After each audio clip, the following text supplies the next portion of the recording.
I'm driving to her house to fix her computer. I get there, and some of the scammers are already in her computer Oh moving her snap! stuff around. I'm like, why you? What are you doing? You let them in your computer? She's like, yeah, I thought it was you. Welcome or welcome back to the Computer Keys channel. I am Marquise, and today we're back with another episode of the My Tech Story interview series.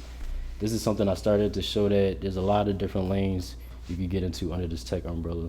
I'm getting a lot better at saying that. But today I got my dad with me, Mr. Omar himself, the man, the myth, the legend, the person that got me introduced and interested in tech. So I'm glad you're here. I appreciate you taking the time to do this. No problem. We actually recorded one through Zoom. What was that, like September? Yeah. Yeah. But yeah, in person is just way better. Yeah. Okay, so we're gonna get into it. Let me get my notes. Okay, so I don't know how much you remember about like the questions and stuff. I was thinking about it before, yeah. All right, so first I want to get to know a little bit about you. So we're gonna start off with your name, age, location, hometown, race, ethnicity, fun facts, and then like interests outside of tech. But you don't gotta remember everything. I'll keep you on track. All right, so my name is Omar Kenyatta Simmons. Born and raised in Philly. Go ahead, I'm listening. What was the other stuff? Where are you located now? I'm still in Philly. Right now, I live in East Oak Lane.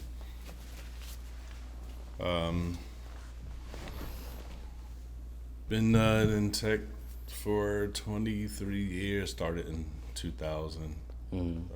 After I left Tasty Cake. Still love my job. All right, wait. We're not getting there yet. Okay. So you are a black male. Black male. Just found out part Seminole. Seminole? Yeah, from Florida. Yeah. Oh, Just found that out recently. really? So, I yeah. didn't do that. Yeah. So I guess I got that in me a little bit then. Yeah. So I'm eighth, so that would make you 16. Oh, Yeah. like this much. Yeah, it was my great grandfather. Yeah, on my mom's side. Okay. Yeah. I need you to do an ancestry joint so I can See it. so Yeah. I can see a little bit more. But so what? Give me like a fun fact or some fun facts about you, and then like interests outside of tech. Well, I love volleyball, but I don't get to play it like I used to since the pandemic. Kind of like shut it down. I love music, writing songs, making videos. Not really to sell, just because I want to see what I can do. What else? That's about it. You recently got married too. Oh yeah. Just got married in May. Yeah. That's like a big life event. That's about it. But Edit that out. So, yeah, just got married in May. That's going well, and we have a nonprofit that it's called We Love to Give. So you can catch us on welovetogive.org, where we help the less fortunate. I don't like to say homeless. And actually, Friday night we just did a feeding at Chosen 300. And right now, you mentioned them before, Chosen 300. yeah, I think I took you down. Yeah. Take you down. Yeah, I'm pretty sure.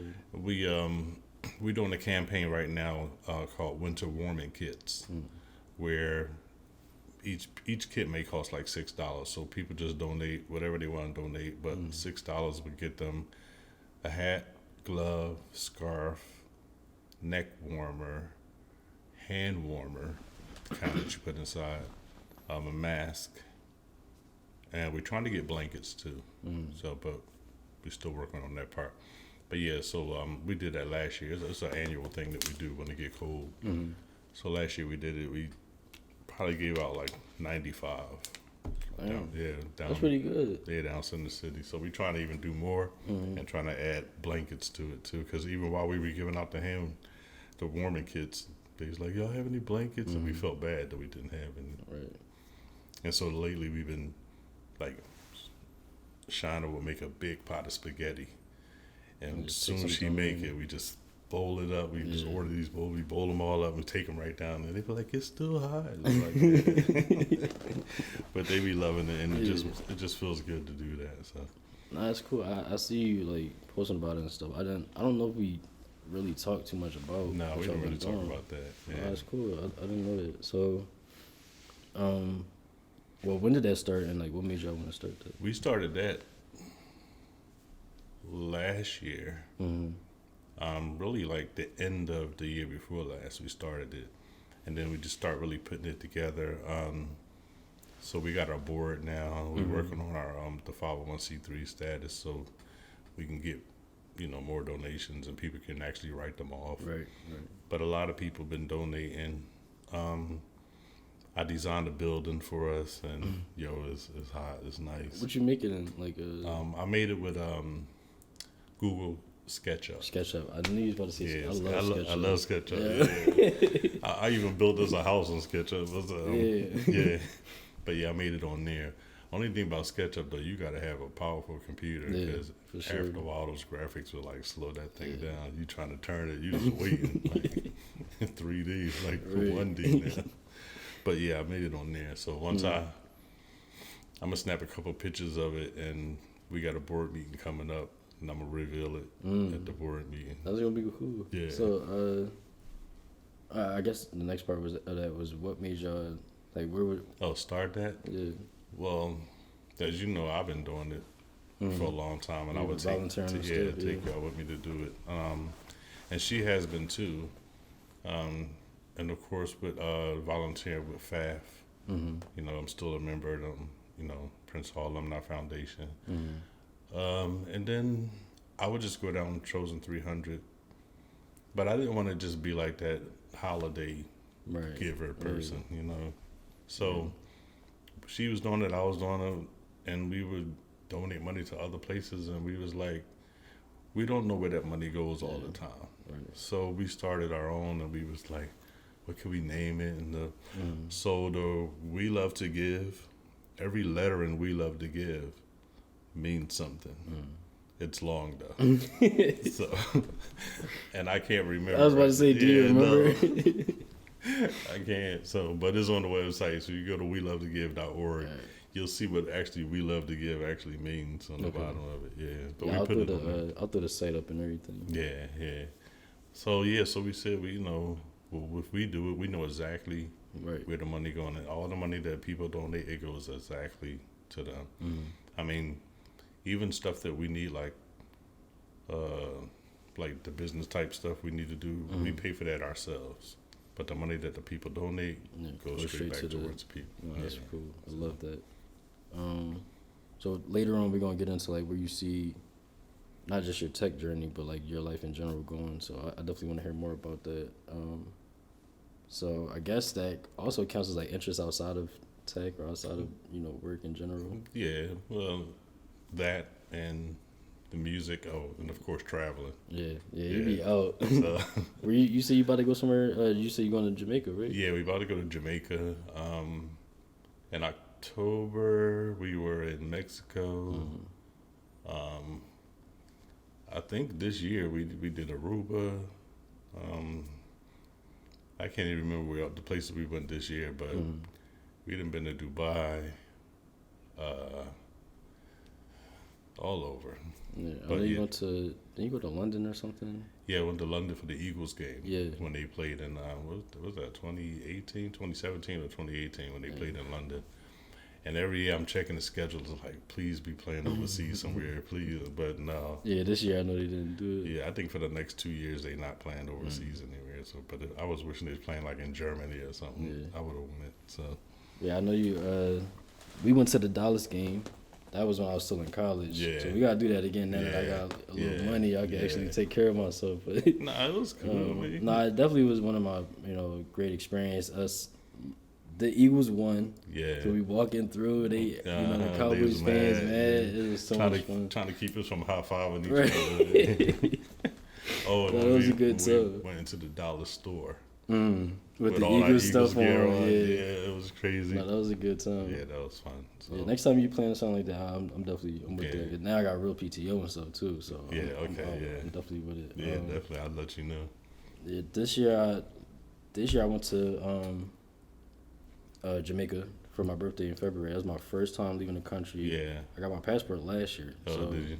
Oh, so it was good for a while. Yeah. Like, I finally got it. I'm like, I got to go somewhere. So that's where I went. And then I got my PTO set up for my birthday this year. Maybe I'll go somewhere. I don't know yet. Yeah. But we'll see. You should go to, I mean, you want to go out the country or just? Yeah, I was thinking about the country. Yeah, you want to go out the country, you should. If you want to have a good relaxing time, or if you want to party, but You know, I'm more like, I need to chill. yeah, you should go to Aruba. Aruba? Yeah, it's like 82 degrees every day. That's cool because when it was hot in Jamaica, even in February, it was still hot. Also, Santorini is nice. Yeah, Santorini. we actually went for our honeymoon. That's like Europe. It's right? Greece. Oh, Greece. Yeah, so you fly into Athens. And then, so we flew into Athens. We stayed there like 2 days. Because once you see the ruins, like, okay. And then we flew to Santorini. But we kept our place in Athens because you got to come back to Athens in order to come back. Right, yeah, that makes sense. So we stayed in Santorini most of the time. But all right, I'm gonna look into those for sure. Yeah. But all right, now we're going to get into your actual tech story. So, what do you do for how long? I know you mentioned 23 years, but for how long? And then if you feel comfortable, like a salary or a range or, whatever. Yeah, so like I said, I was working at Tasty Cake. It was like killing my back, and I was like, I need to do something else. But like I said before, I told everybody this was God's plan for me because there was no way I could have put this whole thing together like I'm the 18. So working at Tasty Cake, and I'm on a disability, and they was like, we're not paying you because you already had back issues before you started here. So I went out on disability anyway, and then I was going to school for computers, but couldn't afford it because I was living alone. Right. So I'm like trying to work this out. So now I got to go apply for assistance, and I'm like an able-bodied looking dude, and I'm in here applying for assistance. So that was like humbling, real humbling. But anyway, finding out that since I applied for that, I now get to go to school for free. But I didn't know that when I went there. So that was a plus. And then if you was too proud at that moment, you would have never found it out. Yeah. Or if I had went in another direction, which wouldn't have been legal. Yeah. Which I knew was not my speed anyway. But Yeah. But yeah, so then my landlord at the time, I was in a duplex, and she was like, Omar, she just like took me in like as her godson. She was like, look, just stay in school. She was like, I got you. And it was a lady that lived under me, and she was like, she paid enough rent for the mortgage for the whole building. I'm like, who does that? So that had to be God, you know what I mean? So stayed in school, wound up being valedictorian. At the end of graduation, I'm doing a speech, and I had my landlord and Sherelle right in the front row because they was like my two inspirations, for finishing this thing out. Yeah. After that, my lawyer walks up.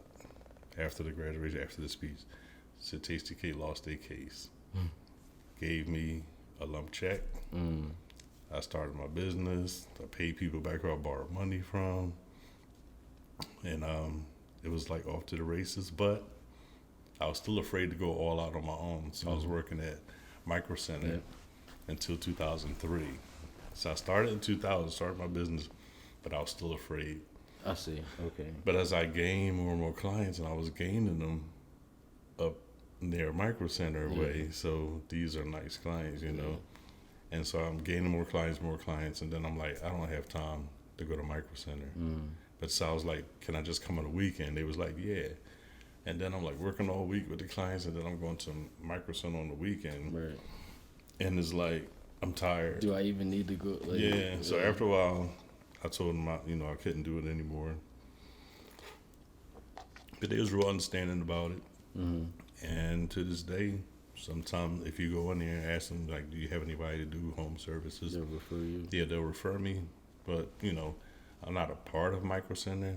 I'm not affiliated with them, but they still refer me. And I still send people up there all the time. So, yeah. So that's how I got into it, and still love it to this day. It's just like people call me and ask me to come help them put their puzzles together. That's how it feels. But yet they pay me to put their puzzles together. So I'm like, cool. What kind you got? So I knew you started, you've been doing this since 2000. I never really put together the part of you having your business the whole time you was at Micro Center. Yeah. So for me, I like steady, maintainable growth. Right. Do you feel like being able to kind of subsidize your living expenses and stuff like that through Micro Center made you, what's the word I'm looking for? I guess like a little more comfortable in steadily growing your business instead of feeling like you gotta like just hit the ground completely, you know, just put all your eggs in the business basket. Yeah, well, it was two things. So, one, I was married, so it wasn't just me by myself. Right, so, right. That's kind of like a crutch too. And then having Micro Center there was like another. I don't want to say crutch. It was comfortable. Like I'm not really worried about putting it all out there like that. So I was doing the little stuff, the stuff that I knew that I can do. I would leave flyers, but I would leave flyers only in check cashing places about my business, because I figured people coming in there, they try and pay bills and they got money. Yeah. So at this time they might think, oh yeah, I need a computer, or I would need my computer fixed. Right. You know, so I would leave them in all check cashing places, but it was a slow coming on, so I didn't really like throw my business out there all like that. But what kept me getting more and more clients was people coming into Micro Center asking, can I come to their house? Right. And then some of my coworkers would tell them, hey, Omar, he'll come to your house. I'm like, what are y'all doing? Like, you know, because I didn't know if like it would get me in trouble or not. But Micro Center don't do in-home service. Right. And so it was okay. But that's what gradually made me, those 3 years, made me move out. Plus I had medical insurance while I was at That's true. Yeah, so, yeah. But yeah, so it was making me some money, and then my prices was really, really cheap. So I think my prices are still really cheap. So, but it did kind of feel like it kind of held me back from going all out, because I had that thing to back up on. So That's kind of my next question or follow-up question is, obviously it worked out.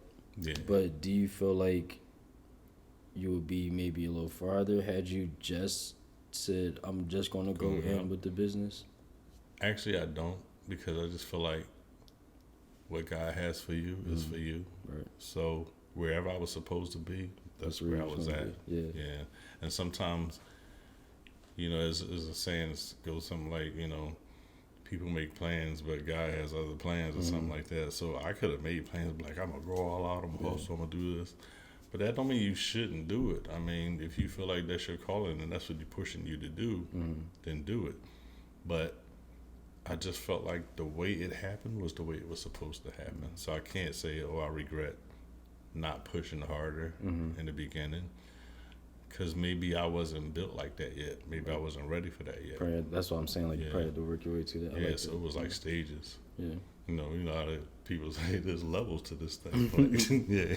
Yeah. And then like you said, like you pretty much found your clientele through Micro Center. Yeah. You were at the place where if you're in Micro Center, you need something for your computer, you're trying to buy a computer, or something related to that. Right. So that's your clientele right there. That's your audience. Yeah. So yeah, people in the check cashing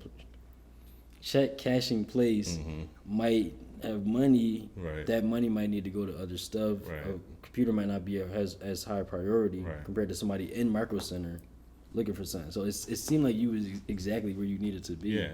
And to the spring that demographic. forward. Right, and the demographic. The demographic was different. So, Yeah. I mean, I was trying to leave them in check cashing places in like Chestnut Hill and, you know, places like that. But I had to do the city too. So I'm like North Philly, wherever, because I just trying to get this thing started. Yeah. But the clientele is different. You know what I mean? You know that. So they'll put that computer off. But up in the Micro Center, they need that computer. They're like, I need it like yesterday. Yeah. Everything's needed yesterday. Yeah. So. Yeah, what's the damage? How much I owe you? They ready with their checkbook? Yeah. They just ready. Or sometimes somebody already have it calculated out. Okay, you said so per hour. Right. And you was here so many hours. There you go. Who do I write it to? That's the only question. Yeah. You know what I mean? So. But I think that brings up a something that keeps coming up throughout these interviews is exposure. So you got you know, more affluent neighborhoods where they have like robotics classes and computer classes and stuff like that. So people are more inclined to get something for their house, for their kids, something like that, Right. compared to I guess more urban areas or wherever where Right. people that priority isn't there or that exposure isn't there. So like I knew about computers through you, Right. but if you wasn't there with the computers and stuff, Right. You've been doing something else. there's no way I'd have been able to get a computer myself or even thought to get a computer myself. You know what I'm saying? So that exposure alone is such a big part in us, growing up, doing this stuff, but also your business too, because where you ended up going a lot more out towards the main line, Right. Stuff like that. Like that's kind of crazy. I never put that together. But yeah, dang, okay. Sorry, I keep saying that. All right. No, that's cool. So you started your business 2000. Been doing that since 23 years. Before that, though, I know you went to we're gonna get into like your school and stuff, but what got you interested in tech in the first place? Like, where did that kind of come from? So really, I was working at Tasty Cake. They was just throwing me on day shift, night shift, and I'm like, you know what? They just put me on, throwing me anywhere they want, day shift and night shift. But like a lot of times, so after school, I would go to my mom's and get on the computer, and I'm just, in there messing around. This was during Tasty Cake time? Yeah, while I was working at Tasty Cake. So, real quick, my fault. How soon after high school did you go into Tasty Cake?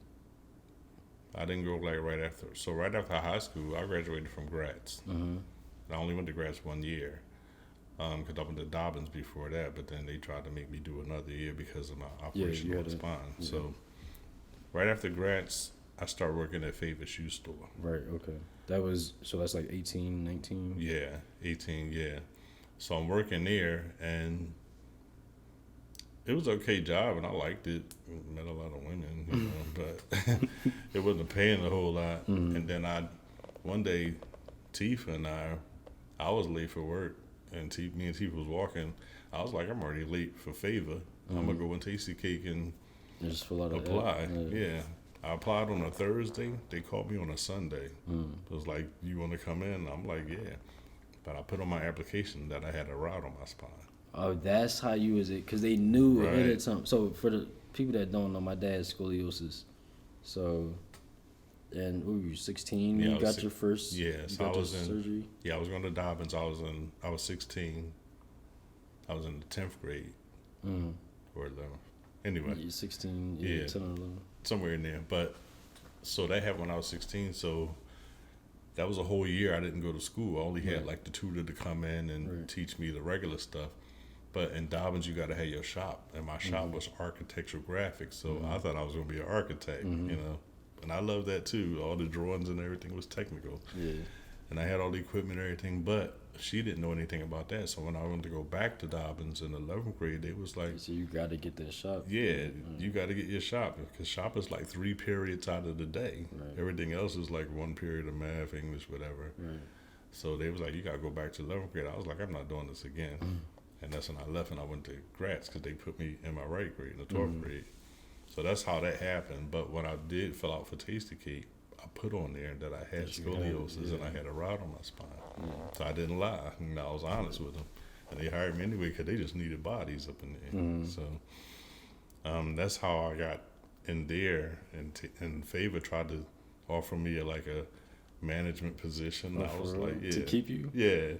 So I was like, well, can y'all pay me like $9.83 an hour? Because that's what Tasty Cake was offering me at the time. They was like, no, the managers don't even make that. I was like, deuces. Right. So down with the Tasty Cake, and I was there from that point until I actually stopped working in 98. Okay. That's the year that Baz passed away. But my disability went until... I was on disability until basically 2000. Okay. Yeah. So, and that's how I wound up leaving there. But yeah, I thought I was going to be an architect. And even after I graduated high school, I had called the Air Force because I wanted to see if I can go in the Air Force. Yeah. And they was like, oh, you have any foreign objects in your body? I was like, what'd you say? You have any foreign objects in your body? I'm like, yeah. Actually, I do. Yeah, and they was like, oh, you got any friends that want to join? I was like, click. I'm like, you couldn't even say like, well, due to that reason, Right. we couldn't. Yeah. But if you do have anybody else, they just skip right over me. I was like, you know what? So I hung up, and that's when I started that favor. But so I thought I was gonna be in the Air Force. I thought I was gonna be an architect, but God had other plans for me. Yeah. So, and just being at Tasty Cake and being on my mom's computer at the time, and I just got bored. I was just basically like chatting with other people and meeting people, and I was like, "What's making this work?" But I was always like that because even as a little kid, like my mom told me one day I was looking at the fish tank, and I'm just standing there looking at it. And I'm like, Mom, do fish run by batteries? And she like, what? Then she start thinking herself like, how are they living? You know, that's what she started to realize. How are we living? Like, how do we run? You know? So I always thought about how things work. And one time when I was a kid, I took my mom's phone apart. She said it never worked again, but from what I remember, I put it back together and that thing run. So. But yeah, I was always inquisitive about how things work. And so I was wondering about the computer, and that's when I was like, I want to see, I want to find out how it worked. Not something I could just take the magnets out of and keep. That's all I used to do. Right. We're gonna get more into the school stuff, but something that keeps coming up, a common theme I'm seeing is that like inquisitive spirit. You know, that how does this work? What does this? How can I make this do something? Like, Right. Everybody I've interviewed has had some level of that, like, Right. you know, how can I make this thing do this thing, or, you know, it's cool. It's really cool to see. I think that's that mechanically inclined thing inside of you. Like, people can learn it, but some people just already have that in them. Right. You know what I mean? Yeah, for sure. So you mentioned Dobbins is the school that it has the shop, right? And it was it how many different? Because Tommy went there too, right? And he had like, did he have another? Yeah, I think Tommy had electronics. Yeah, I knew it was like multiple joints you could get, right? Yeah, because it was auto mechanic, it was electronics. Of course, mine was architecture. I think they had computers there, but at the time, that's not what I was thinking about. And it was software. I see. So I wasn't really into that. I'm more into the fixing things, you know what I mean? Yeah. But they had like home ec and stuff. Like, school back then was nice, you know what I mean? Now it's just like certain stuff. But if they brought back a lot of them skills, more people could have jobs because everybody's not, you know, tech savvy or, you know how to do all these other things. Some people want to build stuff with wood or, you know, carpentry or something like that. They had that too. So, yeah. So, kind of brings you back to the exposure part of it. So, you know, you're a kid, you're inquisitive and everything. You're curious in that way. Is that what made you decide to go to Dobbins? Like when it came time to go to high school? No, I just heard Dobbins was a good school, and out of all the schools, that was one of the better schools. Gotcha. And you don't just go there; you got to get picked to go there, like special admit school. Yeah, through your grades and stuff. Right. So, and I went to Fisama Junior High School before that. So I just thought, oh, this is a good school. And then so like in the 9th grade or you still at your middle school, you get to go to Dobbins as like a trip and see all the different shops and see like, what do you want to do? And even some people who go there in the 9th grade, they get to experience the different shops before you grab on to one. Pick one. Right? Yeah. So I stayed at Fisama for 9th grade, but we still went over there and saw different ones. But when I saw the architecture shop, it was on the 8th floor at the top of the buildings, the penthouse, you know. They even had a basketball court outside. Yeah, so I was like, I want to do this. And I made it into that class. And it was a hard class. I remember my teacher's name was Mr. Quo.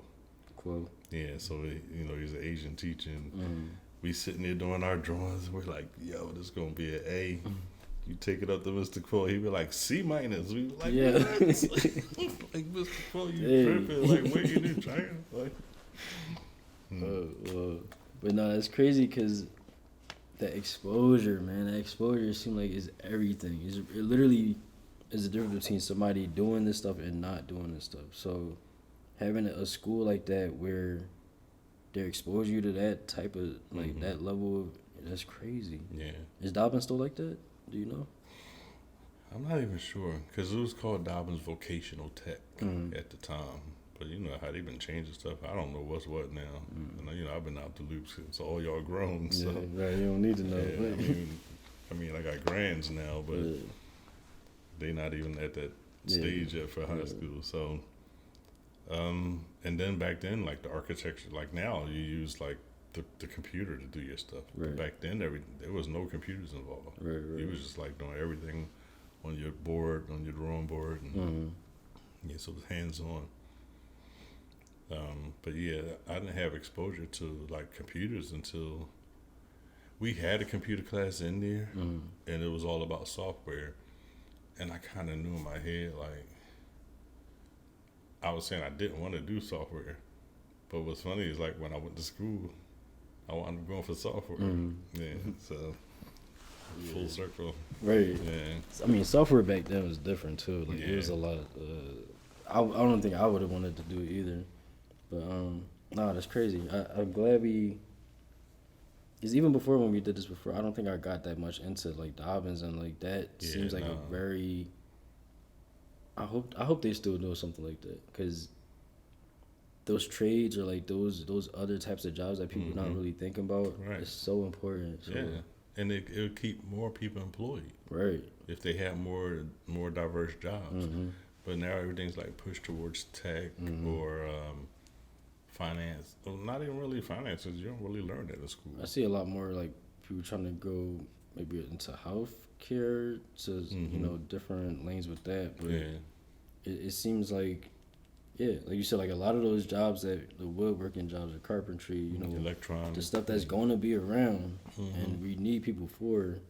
People don't really think about too much. So, dang, I'm gonna have to look into Dobbins and see like what they're about now. What they do now. Yeah. Let me see where we at. All right, that's perfect. That brings us to this next thing.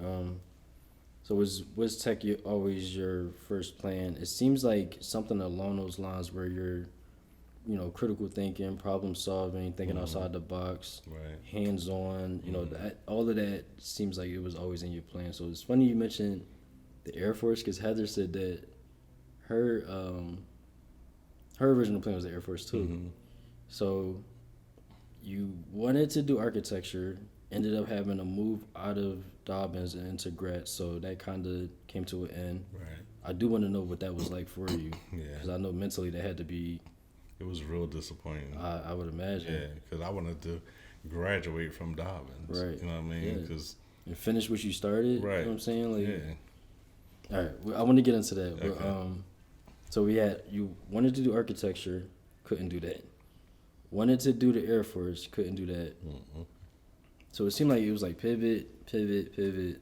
So like, what, I guess as a kid, what did you want to do and like, how did that change as you got older? As a kid, I didn't really think about like what a job, like what I do when I grew up. No, I cannot remember anything like thinking like, oh, I want to be a cop or I want to be, So when maybe fireman because they had big trucks and it was red. You know, that's my color. So, you know, but but nothing really stands out to me like as a kid. Like this is what I wanted to do. You know, when I grow up.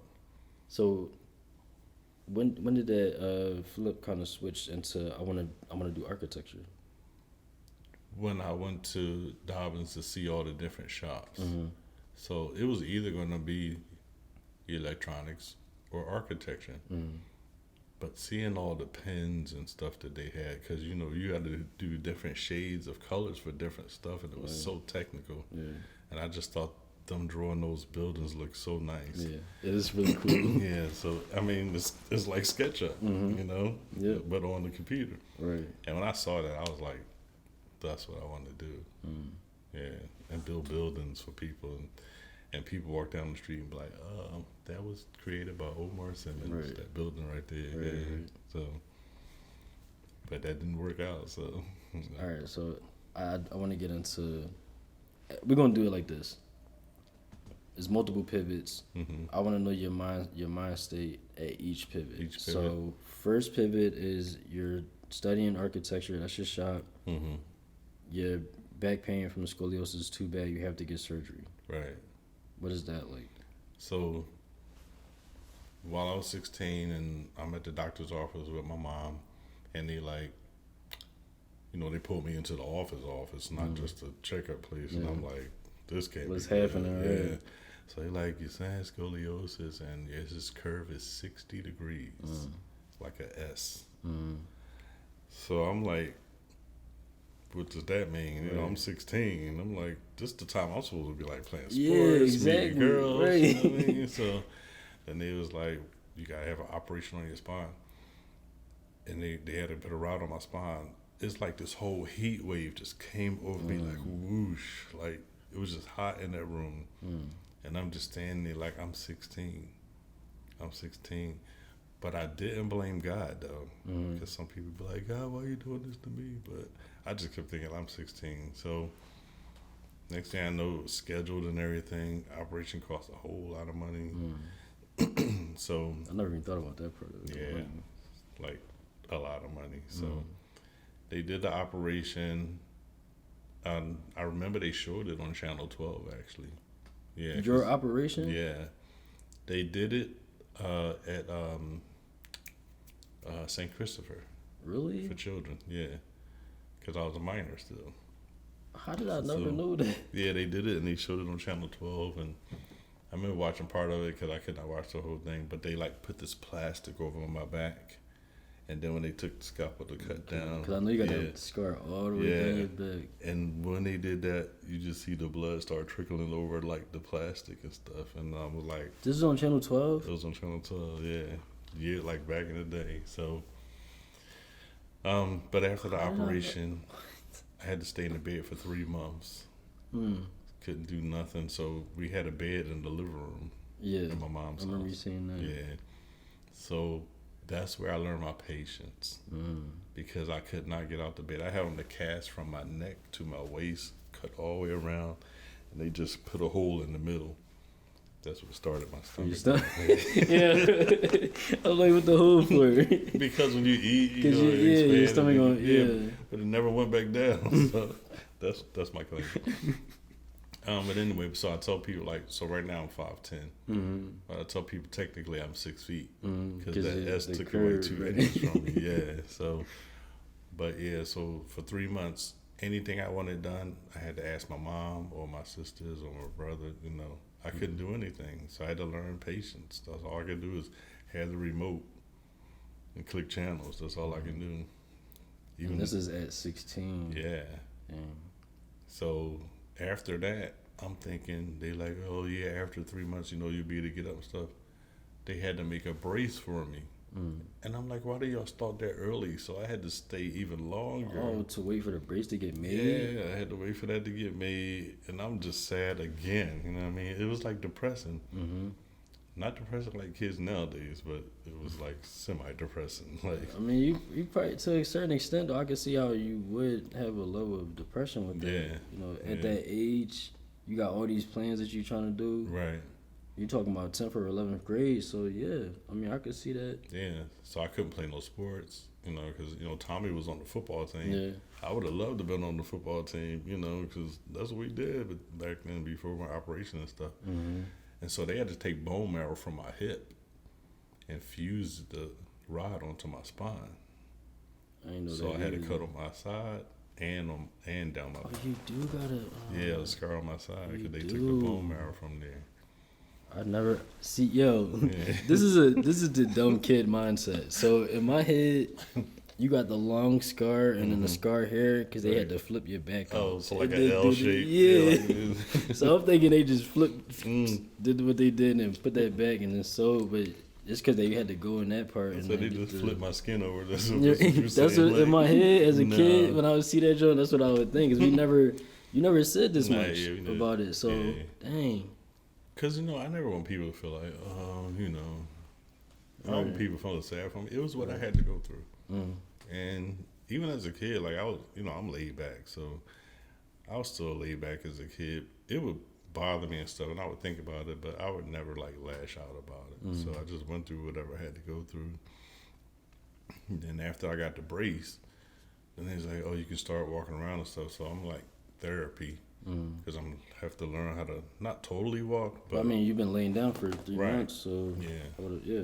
But once I started really getting myself back, I would even go out and try to do a little sports and stuff. And there was one time I was playing because our block used to play football against another block, and so we out there playing football. And some of them guys knew that I had that operation, but I always wore like 2 shirts over top of my brace and stuff.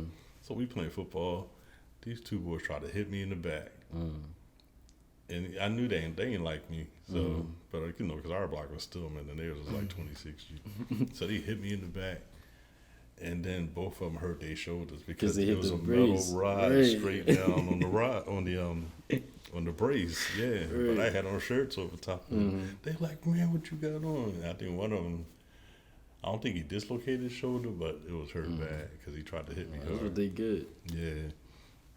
That's the main thing I remember about having that brace. Is that And it was like, I was just so glad to get rid of that thing. yeah. Yeah. Kind of felt like Forrest Gump. Right. He ran the out thing of his falling stuff. off. Yeah, it got old and clanky. And, yeah, but and then pivoting from there to when I tried to go back to Dobbins, and he was like, no, that was another disappointment. But I knew I wasn't doing 11th grade again. I'm like, I'm trying to get out of school. Yeah, no, I did the same thing. So going to Gratz was like a whole change for me because that's your neighborhood high school. Now I knew a lot of people because they all from the neighborhood, but Gratz was school of hard knocks. People at Gratz used to go over to Dobbins and just like snatch their hats and earrings and stuff. So that's how it was. But I knew a lot of them there. But people, I was quiet, laid back dude, so people ain't really bother me. And if people saw other people bother me, like, yo, man, leave over alone. Right. Like, because they don't bother nobody, you know what I mean? Right. I got into one fight in there. Some guy, it was math class, and I ain't had no pencil. So I borrowed one of his. And then afterwards, I forgot I just leaving out of class. And he gonna come at me like, with my pencil? I'm like, what? Pencil? Yeah, with a pencil. So he coming at me, and then he tried to swing on me. I just grabbed him in the head, like, just start punching him. Next thing I know, people come break it up, and I got suspended. And my mom was like, I know you ain't started that. I was like, nah. She was like, well, look like you got a little vacation. I was like, cool. Because, like, yeah, I wasn't starting. Yeah, like I couldn't see you doing that. Like, dude, I could have got you another number 2. Right. You know It's what I a mean? one pencil. Right. So, No, that's crazy. but yeah, so that pivot, and then that was it. Like, so starting at Favorite Shoe Store, it was just like getting a job. Yeah. So I just needed a job. Right, I got you. Yeah. And actually, my cousin Lisa had got me in there. So it was no bad feelings or good feelings. It was just a job. But then when Tasty Cake said they was going to hire me, that was a good feeling because I know they made good money in there. And that was like a family thing. It's hard to get it. It was hard to get in there unless you was a family member. That's how they usually hire people.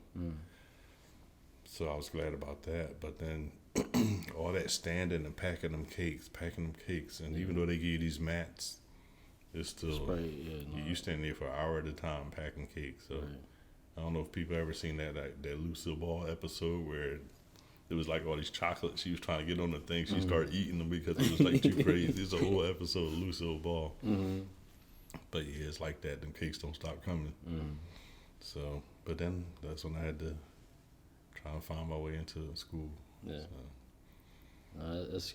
I like I love me a good story of perseverance and kind of like, stuff gonna happen to you. Right. You know what I'm saying? How you handle it, I think, defines you your character, your mindset, and all that. So, one thing about me is, maybe that's where I get it from, is the fact that stuff's not gonna work for me, but I'm gonna find a way either to make that work or to find a thing that is gonna work for me. You know what I'm saying? So I definitely I love that. I love hearing that, and I feel like that's probably where I get that from. Yeah, I remember when you text me, maybe like a couple of weeks ago or a week or two ago, you was like, "Yeah, I'm trying to do something, but it's not working for me," and I was just like, "Take a break." Yeah. You know what I mean? Yeah, I was something at work, and then sure enough, after I took me a little break, came back to it, got that joint working. So definitely. Even like in college, I remember when I was first about to change to computer science, and I called you. I'm like, but they gonna have me take calc, and I'm like, I don't know about calc, and you like, you know what I'm saying, like, I don't remember exactly what you said, but it was along the lines of, I'm saying, like, you got it, and more like once you get it done, it's done. Like, you can handle this thing and get to where you need to go. Pretty much, along those lines. And basically a stepping stone. That got me That got me into it, and I'm, I could do it, and then now that's where I'm at. So like, I love that mindset for sure. I carry that with me. But all right, that's definitely a good story of perseverance. So I want to get into. We talked about, was that your original plan? All right, perfect. So, you go into school. You decide, I'm going to study computers. Where did you go? I went to Metropolitan Career Center, which is it was like a associate's degree. You can do a certificate if you go for like 9 months or whatever, or you can stay the 2.5 years and get your associates. So I wanted to stay and get my associates, and so it was downtown Center City on I forget it was Market or Chestnut. I think it was Market, on the 8th floor in the land title building. So we always had to go down. I used to just take the Fern Rock train down, even though I had a car at the time. But I would take the train down, and that school was like, a lot of people in there had other issues. They recovering, they're low income. It was always something. And some of them was like actually forced to go there. If you don't go here, you're going to be in trouble. So I'm in there with, a lot of different people, a lot of different personalities, and there was me and this one guy. He's a really smart dude, but he had like a drug addiction. And he was doing well, and like he would be busting hundreds, and I would be like, nah. So I'm busting hundreds, me and him challenging each other. We even start studying together and stuff. Then after a while, he start like acting different. So he like sniffing a lot and scratching and doing different stuff. And we knew one of the older guys that was in our class, he was like, yo, so he's like, he back on drugs. I was sad, like, because that was my boy, and he was my, he was my challenge. The challenge, And so after a while, he just stopped coming. But I was like, I can't let that deter me, you know what I mean? So I just kept pushing, and that's when I wrote the song, Pushing Along. That's my, So, that joint got me through college for sure. Yeah, and so I'm like trying to still keep myself up, because my competition is now gone. Nobody else in there couldn't touch me. Right. And so it was even to a point where, so you remember my boy Rashawn? Yeah, he's in my class too.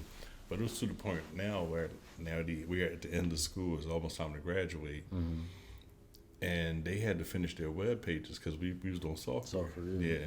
And I was done everything. And they was like, Omar, can you come back in and help us? And I'm like, the only way I'm coming back in here is if y'all go ask the staff, the teachers and stuff, if I can come in with a sweatsuit on and help y'all. Because we had to wear like... Oh, you had to wear like business casual type stuff? Yeah, we had to wear ties and shirts and pants. So they was like lobbying for me, and they was like, yeah, you can come in like that. I'm like, I need to hear that from one of them. So, but they said, yeah. So I came back in and I would help them. So you went from taking the class, doing so well in the class that you basically low-key teaching, it was just helping them out. Yeah, it was just like for maybe a week or so, because we all had to have our web pages done by before graduation. So yeah, there was this one teacher who I talked to her beforehand because we had to do an internship too at a job. So, and I told her, I was like, I got an A in your class. I was like, can I use some of your class time to go and do my internship because I had a nice one. Right. Yeah. And she's like, oh yeah, Omar, you can. So I'm doing my internship. And then at the end of the job, I got a B plus in her class. Dang. I'm like, why I got a B plus? She was like, well, you missed some time. I was like, you told me. You gotta get that in writing. Yeah. Yes, because I went over her to like the board, the staff, whatever, the school. They was like, well, we don't have anything saying that. She said you could take that time off. I was like, oh, y'all playing me. She did you grimy. So I didn't get a 4.0. I wound up with I think it was like a 3.86. Yeah, because she dropped me down. I was like, oh, you did me wrong. And what's funny is like, maybe like 10 years later, I saw her at church one day. And she like, hey, Omar, I'm looking at her like, I don't even like you. I don't even want to talk to you. Yeah. She's like, you still upset about that? I'm like, yeah, that was my chance to get a 4.0 in life. You know what I'm saying? So, I wouldn't say I got over it, but I'm probably not over you it. probably not. Thinking about it now, I'm just like, I remember I'm getting hot. I need a drink. I remember you talking about that before. I don't think I ever knew the context of it, of her like, yeah, go ahead, take this. Take the time. Yeah, I'm doing my internship and they paying me. And then she like, oh, another class, Omar not here. Yeah. Like, I'm like, wait, what? I'd have been so sick. Yeah, I probably would still be mad. I ain't gonna hold you. Like, yeah, when I saw her, it had to be like 10 years later. Yeah. I saw her in church, and I'm in church too. And I'm right. like, Still like, nah. she's like, I hey, can't. Omar, all happy. I'm like, hi. Can't Yeah. talk, like, I'd have been mad. That's hilarious. Yeah, so, but at graduation, it was really emotional. Even when I tell people the story about how the lawyer came up at the end of graduation, I get emotional. Like I get, because it sounds like a movie a little bit. Yeah. Like the timing of it and everything. And I just feel like God has taken care of me all my life. Like and without the scoliosis, I would not be where I am now. That's very because true. without the scoliosis, I wouldn't have had back pain that tasty cake to push myself to leave there to go to school to start this. You know what I mean? So everything that happens to you that seems like it's bad, it might not be bad. And that whole thing where people say, oh, God work in mysterious ways, that is a mysterious way of getting me 23 years in business. You know what I mean? Nobody would ever say, this is what I'm going to do. Right. Give me an operation and, Yeah. But it still get emotional when I think about that. I agree. I think that's a great outlook to have, though. Instead of looking at it like stuff happening to you, it's like it's something that happened, Right. and then how can I, not let it define me, or change who I am or whatever. And we all How can have I choices. adapt to that? Right. Yeah. Right. So you can choose, like I said, I could have chose to do one thing or choose another. There's a lot of stuff you could have definitely. Yeah, chosen and the to other do. one way is not, who knows how life would have been different. Right. You know what I mean? Yes, it could have been like way different, different choices. So you went for software. Where did the transition into like more hardware stuff come? So as we was learning software, you can't just learn software without learning hardware. Definitely. And vice versa, you can learn hardware, but you still have to do some software stuff too. But with software, you gotta have the hardware. So as I've always been hands-on anyway. So once we get the software part, we creating these programs, but these programs we're creating is to make something do something. Make a physical thing do something. So it was cool, but I just got tired of the whole. Back then you got Visual Basics and C++ and those old programs. I was about to ask you what were you using. Yeah, it was C++ Visual Basics. Was it Dreamweaver then too? Dreamweaver. Yeah. But back then it was like Dreamweaver 3 Oh, that was probably or earlier. Yeah, so they're the way advanced past that now. If they even still using Dreamweaver. I don't even know if they still. Yeah. But it was still back then where Had a little break. All right, so yeah, you start saying if you got a comma where a period's supposed to go, your whole program is messed up. You know, you're not going to achieve what you're trying to achieve. So it's real tedious, and you know, 'cause I don't know if you remember when I used to do websites for people back then. Yeah. And so even to this day, like I'll be trying to send them to you, and you're like, "Dad, I need a break." Like I got a few people now, so I got people I can refer them to because you know I've been a little more busy now. Right. But yeah, I remember that was how I started this stuff, like using Dreamweaver and everything, is because you didn't want to do it, so you started teaching me, and then I started messing around with it. But yeah, Heather, again, we were talking about Cobalt, whatever it is called. Yeah, Cobalt. Yeah, I was doing a little bit of that I won't say I was doing it. I was learning it at work because it's like this old program or whatever. But yeah, she was talking about how like it could be like the slightest thing. It would be all the way up here, like the indentation and stuff like that. Yeah. So that's what I was saying. I can imagine software being way, way, way more annoying back then than it would be now, where you got stuff literally telling you like you don't have enough variables, or it's something. This thing isn't being called here, and like especially IntelliJ and you know programs like that. It's coding for you. You know what I'm saying? Like shortcuts to create new classes. It's just so many different things. So you know, back then you had to do it yourself. Yeah, that's what I'm saying. I already know. Yeah. Like no, and then especially before that when they was like punching, and then that's being read by. Nah, there's no way I'd have been doing software back then. And then everything was done on a black screen, a DOS, screen, like behind just looking Windows. At oh no. Yeah. No the way. blinking cursor just waiting for you to type something. that nasty green. No, we wouldn't be able to do it. But no, that's cool. So the last part of this question is to gain knowledge now. So as somebody to stay in business for as long as you have, you gotta stay up to date with what's happening. So I'm out of practice when it comes to like when I was buying this computer, and you know obviously I know motherboard, hard drive, you know memory, power supply. I know what they are. I know what they're for. Right. But it's way different now compared to when you was teaching me, and you know I'm taking stuff apart, and we got like the little RAM sticks, and they go up to what, you know, maybe a gig. Yeah. Now you get joints like 16 gigs and stuff like that now. So one stick 8 gig. I mean, I think one stick could be 16 gigs. 32. Like it's crazy now how stuff has changed, and like I realized that when I was buying this computer, I think last year, and I'm like, I'm very much out of practice with this. So what do you do to stay up to date, to keep your knowledge fresh? Like what do you do to learn now? So as things keep evolving and changing, so let's just go with Windows, from Windows 10 to Windows 11. So I have to get me a test machine, put 11 on there, and I could say that the other companies are good with tech people and to say, hey, we got a demo that you can try out, and you don't have to buy it or anything. Right. So that's how software goes.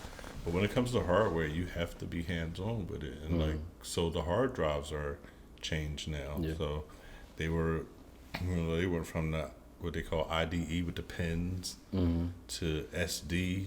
I remember with the disk inside of it. Yeah, but even the IDE and the SD have disk inside of them. But the solid state, there's no disk in there. Solid state works like a flash drive. Yeah. And then there's a newer one now than solid state. It's something else other than SSD? Yeah. So I forget the name of that one because, you know, like keeping all the terms as they change is hard. But if you look it up, the latest type of hard drive is not solid state anymore. It works the same way, but it's a little different. It kind of just looks like if you took a flash drive apart, but bigger. It kind of looks like that. So it just have like the gold teeth. It kind of reminds me of like what the old memory sticks used to look like. Yeah. Except the gold is not long. It's going taller. Okay, I see. Yeah. So, but they do put those inside of like a solid state kind of case, and you can put it. You can put it in that case, and you can put it in a SD kind of slot there. So, but yeah, they're changed too. So to keep up with that stuff, are you like, you're just getting it and then just I'll trying get it one, out? try it out. I'll YouTube it, see what it is. Plus, there's a lot of universities online that that different places have that can keep you up to date on what you're doing. So, there's one guy, I can't remember his name, but he used to work for Microsoft, and I subscribe to his channel. So, but he does so many videos explaining like different stuff with just like Office 365 and things like that. But there's other tech companies that you can go to where they have trainings. So like, say like a Dell University or Lenovo, because so I'm a reseller, a Dell reseller, and a Lenovo reseller. So they want you to stay up to date too, because they want you to sell their stuff. Right. So it's different ways, different avenues where you can keep up with it, but you got to put forth that effort yourself. Yeah. You're not in school anymore where you got an instructor in front of you saying, hey, you need to learn this, so you have to learn it when it's time, even beforehand, because you know what's coming. Right. Yeah, so I was slacking with this question, but I've been trying to ask it more because I feel like that's just as important as where you went to school before. Yeah. How do you stay up to date now, especially somebody like you that has been in business for so long? You've seen websites go from that simple behind, what it used to be, just pure HTML basically, to these joints that's moving and all types of stuff now. Right. So like that, I didn't keep up with that. I didn't keep up with web design because it was tedious to me, and I was like tired of doing it. I may like it more now because it may not be as tedious as it was back then, but it's like I'm out the loop. So, but I can still do a regular informational type of website. Right. So, like, welovetogive.org and my own PCambulance1.com website, I did both of those. So I'll do that. They're mostly just information, and they look basic. They still look nice, I keep my color schemes. I keep that all going. But somebody who trying to do like e-commerce, and I'm like, nah. Right, that's the beauty of the technology growing. Always with like Shopify. A lot of the sites I make now are through Shopify, Wix, Weebly, whatever those is called. And I use Weebly. I do use Weebly. I think if you are going to get back into website building, it got to be those type of sites. Yeah. Because anything from scratch, and I attempted to do one for Malik actually. I ended up having to use something else for him, but trying to make a site from scratch now, if you're not getting paid or you don't have a team with you, like right now I get paid to do that, so it's a little bit different. But somebody coming to me for a site from scratch like you used to make back in the day, no, that John. What's that other you can use Weebly, but it's I can't remember. It's another like drag and drop type one. I think it's kind of like that, but to me, it's not as easy to use as Weebly is. Are you thinking about? And they always saying like, I think it works in the background, and they always update and stuff, and like your site has been upgraded to so 2.0, whatever. I cannot remember the name of it. It's a real well known. You're not talking about JavaScript, are you? Nah. Once I remember, I'll tell you. I'm trying to think. It kind of works in the background. So like you're using Weebly or those other sites, but in the background they may be using a different thing as it puts stuff on the site and creates it. Yeah. Sound like it could be a library or something. But once when I'm on my way home. Right. Just sexy. All right, cool. So we got into your knowledge. Now I want to get into your experience as a black man. So you mentioned your schooling because of where it was and kind of how it was. It sounded like, for me, my experience mostly was me with a lot of other races, so like white people, Asian people, stuff like that. What was your experience like through school, and then as you started building your business? Because like we said, you're out near the main line with Micro Center, so it's a lot more white people and stuff like that. So what was that experience like? Yeah, so in school, because of the type of school it was, it was mostly African American in there. Yeah. Only maybe a few here and there of a few white people there. No Asians, no Indian. But that's because everybody's coming from trouble, But once I started my business, then it totally switched because I'm out there in the main line, and that's when everybody was coming, and it was all word of mouth. Like, 'cause I never advertised out there before, so one person would tell somebody, and it just grew from there. So, and I would start out doing just simple stuff for them in their home. Then they're like, oh, well, I have a business. Can you come there? And so I started doing different people's businesses, and that's how it grew. Now, the difference, when you do your work and it's time to get paid, like we said earlier, they got no problem. Whatever you say it is, then bang, you paid. In the other area, I want to know how you gonna phrase this. you like, yeah, it's gonna be so and so. Oh man, can you come down? So and I used to do that. I used to come down, but then I started thinking, like, if you call Best Buy out here, you can't ask them to bring the price. The you price can is ask. the price. Yeah, they're gonna charge you $99 just to come to your door, and that don't even start to work.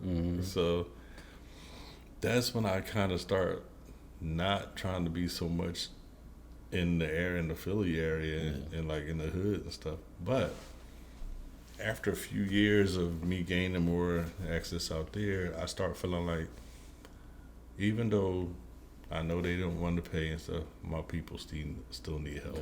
They still need help. So I need to give them the same quality that I give to them.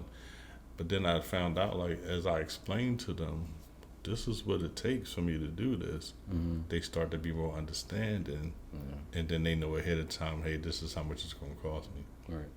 So there are times now, like, especially clients who've been with me a long time, and I do a lot of stuff remotely now. So I'll do the work for them, and they be like, okay, like, they don't have like Cash App and PayPal and stuff. So they'll call me, be like, oh, I got your money. And there was this one guy, I did work for him probably like 2 weeks ago, and I didn't have time to really go to his house to get the money. He just kept calling me, I'm home today, you can come get the money. I was like, thanks, I really appreciate you reminding me. And I finally went and got it. But you know, it's that trust factor. But they the ones who I had a long time. Right. And so I felt like, you know, I still needed to do the work for my people because they still need it. They don't have the money like the other ones do, and I still want to get them the same quality. You know, I want to treat them the same. You know. So I think you mentioned like explaining to them what goes into it. I think that plays a big part because that level of understanding, all they see you doing is, and I mean, I guess that also speaks to how good you are at what you do. Because I think if you can make something look easy, right, you know, you're pretty good at it. But then from outside perspective, it's going, bro was here for 30 minutes and he just charges like all you did was type on the keyboard. Like, nah, it was way more than that. It's like years of experience. So like that, you know, there was times where you gave me some work and stuff like that. It was one older lady. She said her computer wasn't coming on. So I'm like, all right, I go there, turn the computer on, it comes on. The monitor was off also. Right. So I turned that on, turned the monitor on, everything working as usual. I did end up like working on her printer too. Right. So she ain't feel as bad. But like that's still experience to know, like, instead of me getting on the floor and like, all right, let me you know, maybe I gotta take it with me, or maybe I gotta like, no. Start with the basic stuff. Start simple. Yeah. Does this come on? Does this come on? It does. All right, we good. Right. You know? So that still takes experience to understand that you don't always got to jump in the deep end and try to figure out something that way. So, and in tech, a lot of times, especially when you new and out of school, you ready to dive in. Yeah, no, for real. See what happened with the so and so and the so and so was not compatible. No, unplug it. Right. Plug it back. Start with the basic stuff. Yeah. And I apply that to my software knowledge too now. Which you know, you mentioned, I think you got to know the hardware to know the software. I believe that too, because sometimes, you know, just restarting something to work. Sometimes, you know, rewriting something in a different way will make it work better. You don't always got to like reinvent the wheel or you know, try to make something extra convoluted or whatever. Like, there's ways you can just solve a problem. And with software, one thing, it just reminded me of one thing I used to do with the software part. When I'm working on something that's not working, I would open up like a notepad and type it over again and a separate thing. And then I would open up another notepad, copy what I already had, paste it in the second notepad, take my new one, and place it in its area. Yeah. And if that worked, then I know if it didn't work, I'm just putting the other one back in there. So that used to save me a lot of extra work. Yeah. So I would just name one first, name one second, or something like that. I do something similar, but I like that. But one of the so there was one person out in the main line. She called me. I'm trying to talk her through. Her computer wouldn't come on. Sort of similar like yours. I drive all the way out there, like 30-minute drive. Get there, and she had new everything. The new computer, her monitor wouldn't come on because she never took the plastic off the edges, and it was one of those touch ones. Oh. So I get there, and I'm looking at it. I'm like, bruh. I like Miss Sosa. I said, you never took the plastic off there. I took the plastic off, and I just touched it. It came on. She was like, I feel so stupid. Yeah. And I was like, don't feel bad. I was like, if you don't know, you don't know. She was like, you know it. And she was like, how much? I told her how much. She was like, I'm giving you $50 more as a stupid fee. I was like, I'm not going to call it that. I'm just going to. See, that would be my favorite type of customer. Like. Yeah, so me and her were cool now. Ever since that first time, she was like, I don't got to pay you a stupid fee this time. Like, okay. So yeah, she called it that herself. I was like, I would never say that. I said, some people know. I said, this is what makes the world go round. Yeah. Some people know about this. Some people know about this. I said, if everybody knew about everything, this world would be worse than it is right now, because nobody would need nobody. For sure. You know? Yeah, I agree. So, speaking to that, have you had any experiences where you felt like somebody was treating you differently because you are black? Yeah. You have? Yeah. So it wasn't like in a terrible kind of way, but you could feel that. So, so I had this one client, I ain't saying the real names of them, but she would always say little slick stuff like, oh, so, and she would say Omar Sharif, or call me all kinds of different Omar. That was an actor, Omar Sharif. Yeah. So she would call me that, and it's just little stuff she would say like, well, in your neighborhood, do so. And I just be looking at her like, I would answer. She was an older lady, so she was she was older back then. So she was from back in the day. And so one day, excuse me, I'm driving to her house to fix her computer. I get there, and some of the scammers are already in her computer moving her stuff around. I'm like, what are you doing? You let them in your computer? She's like, yeah, I thought it was you. I was like, how is it me? I was talking to you on the phone. This person got an Indian accent, and they all been, so I thought it was you. So I just unplugged the machine, plugged it back in. But she always had like little stuff she would say, and this little slick stuff. But microaggressions. Yeah. So I never really let it bother me. I kind of looked at it like, she from that era with it, and that's how she, I don't want to make excuses for her because it ain't right. Yeah, but I ain't let it bother me, because nothing somebody else could say about me is going to make that into me. I am who I am. So you can try to belittle me, but all that is words coming out of your mouth, and that's a personal problem with them, So, but it was a few people like that. That's and as long as you've been doing it, for you to not have like a whole bunch of crazy stories is pretty good. And there was like a couple people like price wise, like they always complain about the price. I'm like, I think you need to experience some other technicians, and see and how they did, and then they came back. So I'm like, all right. But no, it's interesting though. Like sometimes, especially when you're making you're in your own business. You got to set those boundaries. And they'll start asking you to do other stuff. That's true. Yeah. Yeah. Like, you think you can look at my washing machine? Or, or the air conditioner? Like, no, lady, I'm here to look at the computer. So one lady, now she was with me a long time, so I did it. But while I'm backing up her computer, so you got to wait for that anyway. So that's like watching paint dry. Right. So she's like, can you do me a favor? I'm thinking it's something else. She wants me to help her move her plants so they can get better sunlight. Yeah, see. But she was an older lady, and I'm like, all right, I'll do it. You've been with me a long time, so I did it. But that's the only time she ever really asked me something out of the ordinary. Yeah. But the other funny part is, like, people give you stuff. And sometimes one lady gave me a safe. I'm like, what am I going to do? But I didn't turn it down. I'm like, okay, yeah. Something to do with Yeah, she gave me a safe and, like, this really old phone. I'm like, I'm just going to recycle this stuff, But it'd be funny. It's like so many different situations. Yeah. And then you get the situation where people coming on to you. Yeah. And that's one thing you got to be real disciplined about. Because if you start playing where you work, your business is going to go downhill. Yeah. And I had to tell one of my buddies that one time. He's a photographer. So, but yeah, you never do that. Look, I say you keep it separate, but my wife was my client. You met them. Yeah.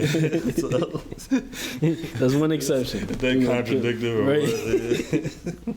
But no, that's interesting. I bring this question up to get into the race aspect of it, but is I think when it comes to a business, that's a lot of like the little stuff that you don't really think about is like all the different clientele or different type of people you might encounter. Yeah. You know what I'm saying? So I think it's definitely good to have those boundaries. Yeah. I'm glad you brought that up.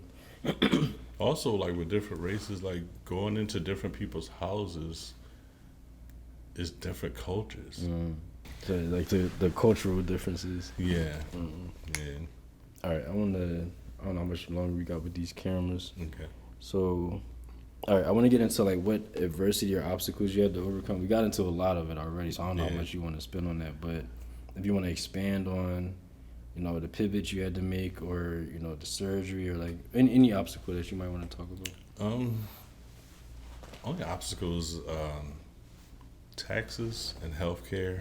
Those are the biggest two obstacles that I had to deal with to try to, overcome, because you're working for yourself, right. And so you either gotta pay quarterly to make sure you're paying your taxes, and then when it comes to healthcare, like, you had to sign up for like Obamacare, or and if you don't have that, you're gonna pay a lot of money for healthcare. So if you can get those two things under control, running your business would be easy. Nowadays it's moving into a different thing where it's changing because of so much malware and ransomware and stuff. So now you got to have these like checks and balances, like especially if you don't work for companies that do financing or healthcare. You got to be HIPAA compliant. You got to have your insurance for your business, and have enough money to cover, like if something happened, you plugged in the computer and left it on and it started to, God forbid, but it started to fire or something, but you never know. So even nowadays, business clients will ask you for different reports and stuff for how you're protecting their data and things like that. So that's interesting. Wow. Okay. Yeah, so they're starting to ask for different things. So you got to have those things in place. So a lot of business side of business obstacles, I would say. Yeah, more than residential. Right. The residential kind of it's like it's phasing itself. I still do it, but I have so many contracts now with businesses. That's it, and it's not like it's kind of like less work. Yeah. Because you run in the contract, and then since the pandemic, you're doing everything remotely. Right. And like with the remote software, I can just log in their machine. I don't have to have their password, whatever. I can log right in, do what they need done. Also, let's say if it's something hardware and I can't get in their machine, I can now log into their software camera, their phone camera, I mean. Okay. And then turn their camera on, they flip it, and I can see their hardware. Oh, wow. Yeah. I thought you were saying like you get through not the computer camera. Let's say the computer won't come on at all. Right.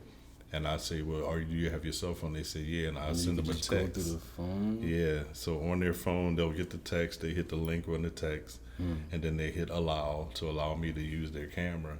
Dang. And I can flip their camera. So sometimes they showing you themselves. Yeah, you can flip it. Yeah, I hit the thing and I flip it the other way. And then they're showing me what's going on. Because there's a lot of times where I would go with the customer and say, they say their computer won't come on. And I say, well, unplug it and hold in the power button. And they think, they like, what? It's unplugged. I'm like, okay. Yeah. You have to drain this old electricity out of your computer. It could become stale. So you unplug it, hold in the power button or tap it to get it to drain out. Then you plug it back in, then you hit it normal. A lot of times it comes back on. So they be like, oh, you a genius. And I'm just like, okay, thank you. Like, but yeah, that's one of the newest things that I kind of like. No, that's pretty smart, because like one of the hardest things is, move, go to your desktop and then such and such, and they, not the desktop there, the desktop on the computer. Like, stuff like that is like, if you can see what you're showing somebody. So you said the camera, I'm thinking like you taking like the I got the little webcam joint, right? You know, having them do that. You talking about right on the phone, right? That's convenient. So you get to see their hardware and what they're working with, and especially when it come to like cords and stuff, you know. And I'd say, all right, unplug that, and say they're using a docking station, and they got stuff plugged in different places, and you're like, all right, take that one out. And then if I'm in their computer and I can still see the docking station, I'll say unplug that. I can hear if the computer makes the noise, because I'm already logged into their computer. But for the times you can't log in, that works good. Oh, that's pretty cool. Yeah. So it definitely sounds like you've been adapting as the times go, but your main, I guess, obstacles would be business related to, as far as like your business and the business the businesses you work with. Right. Yeah. That makes sense. Yeah. So with my business, I would say taxes and healthcare. With their business, it's like staying compliant with certain stuff. Compliance and protections. Right. Yeah. That makes sense. Like a lot of sense, actually. Yeah. Especially nowadays, it's a lot of liability out here. Yeah. A lot of people looking for that little, cash grab where, I had a breach. I need some, or whatever, as they should if you get breached. But like, no, I think it's definitely important that you stay up with all of that stuff, and I can see how that would be like. But like obstacle. With your business, you also have to have your business insurance to protect you if they get a breach. Right. So they come back to try and sue you. They sue the insurance. Yeah. So you gotta. That's definitely stuff that you don't really think about too much as an employee, but. You know what I'm saying? When you hire up, or when you're running that business, you got way more to lose. Yeah, so I can see that being. You just did doing the work. Right, exactly. Think about that. Yeah, not at all. So that makes sense. All right, cool. So earlier we talked about your nonprofit. We've been talking about your business, and we talked about some personal life stuff too. So where do you see yourself going 5 years, 10 years, 20+ years from now? And then after that, I want to get into what retirement looks like for you. Okay. But we can start with the years. So short term, which I would consider the 5 years, I still want to be doing what I'm doing. I love it. Yeah. Maybe a little more remote and less, because there are still places I go to. But I love it, and I don't. Even Shonda said one time, she was like, I can't see you retiring. Yeah, I can't. So, and I just got a new contract with Enoch. So...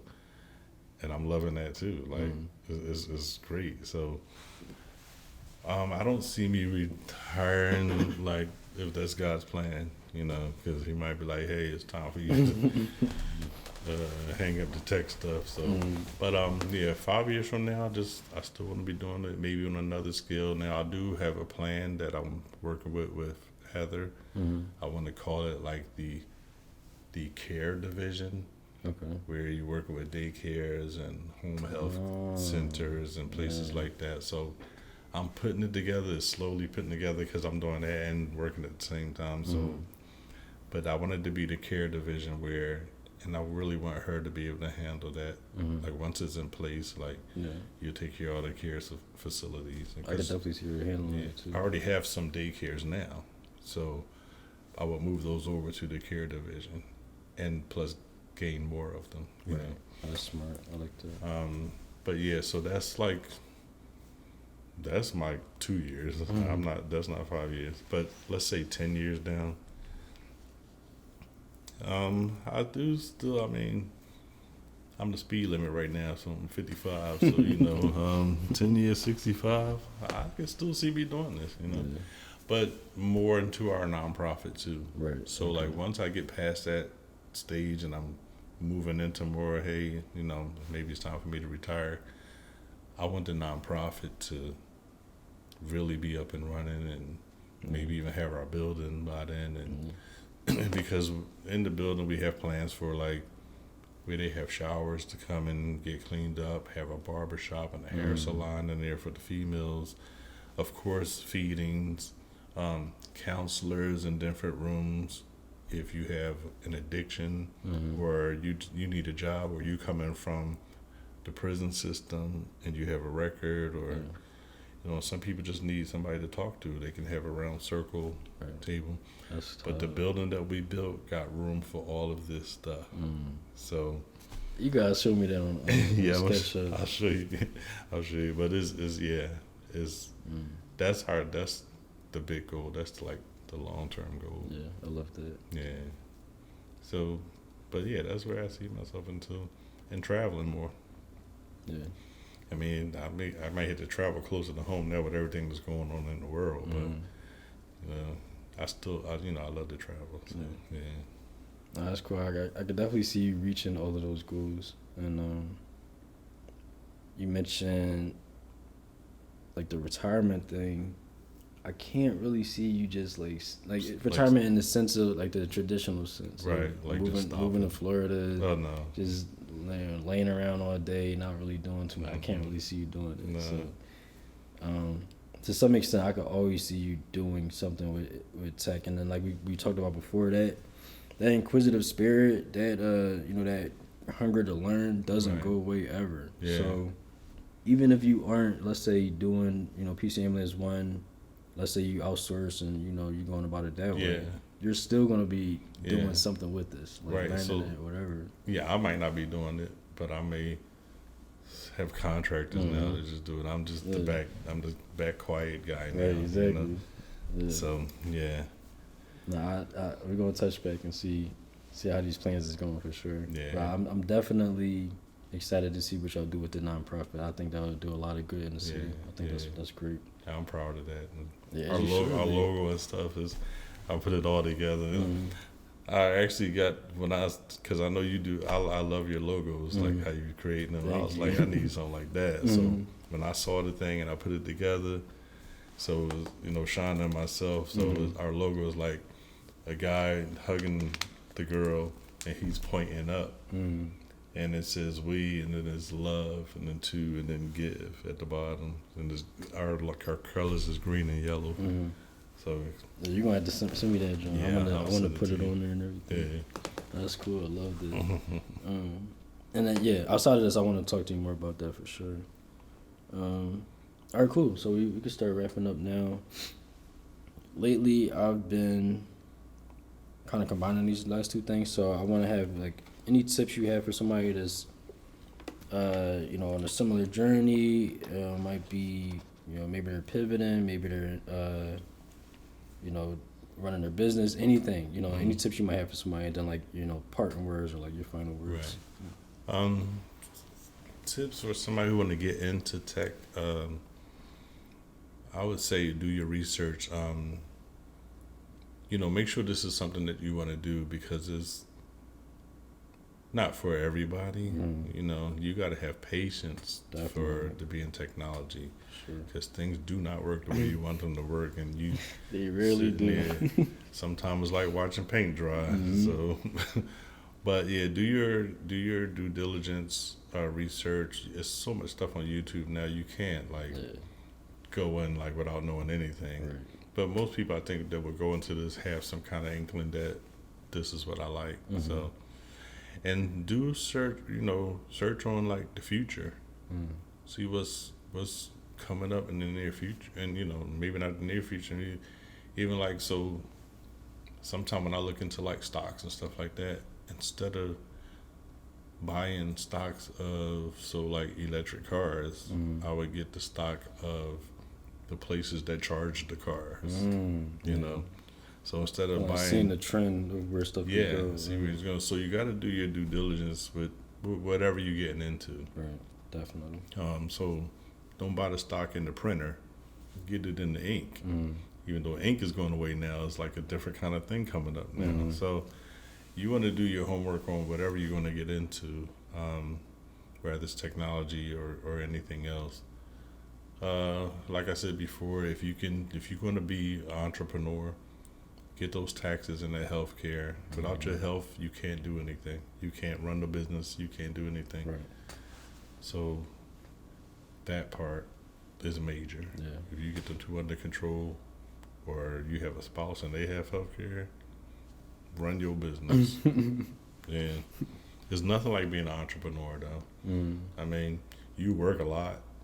You work a lot more because you the one running everything. Right. So, Yeah. and your brain will just keep going. Like sometimes you just can't turn it off. Definitely. Sometimes I think about Homer Simpson. Like, can I just like turn off like a little bit? Yeah. But yeah, just do your research. You know, because there's so much knowledge out there. You can't go in blind. Yeah. Yeah. I think that's great advice because not only just do your research, but also like find, like you said, find the thing that's for you. Because this umbrella for tech is so big. You could be project manager, scrum master, in the hardware parts and the software part. It's just so many different things you could get into. So I think that research is like probably the most important thing. Yeah, and surround yourself with people that's doing what you want, what you think you want to do. Yeah. There's so many things that's like Tech Philly, and I don't know if you're familiar with Meetup. The app Meetup. Yeah, if you go on Meetup, they have all different kinds of meetups in tech or whatever, photography, dog walking, you know, whatever. You go into that and you just meet up with these groups, and a lot of times it's free. You just go in and see what you want to do. So, like I'm a Comcast reseller for like businesses. So, if you need internet, phone, security, hit me up. But yeah, so they just had a thing, and they have a lot of events. There's this thing called, what is it, Tech Philly, or it's a Tech Philly, it's a Tech Week. Tech Week. Yeah. Yeah, that's what you went to before. You was like getting all the stuff, right? Yeah. So Tech Week, it happens in Philly and it happens in Delaware, all different states it happen in.